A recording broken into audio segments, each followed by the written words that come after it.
Got the Husky 2101.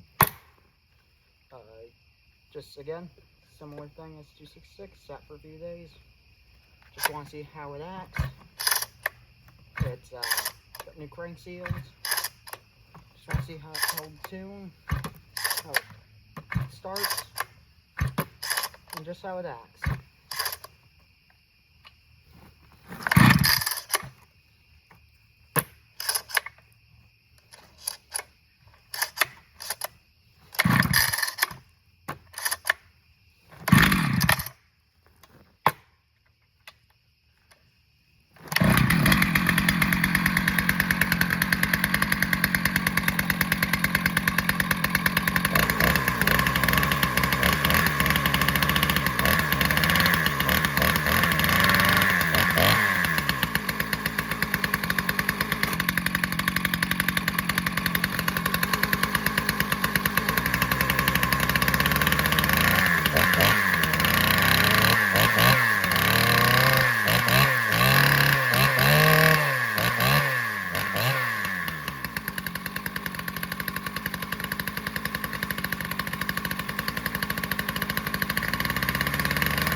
Happy with how it started.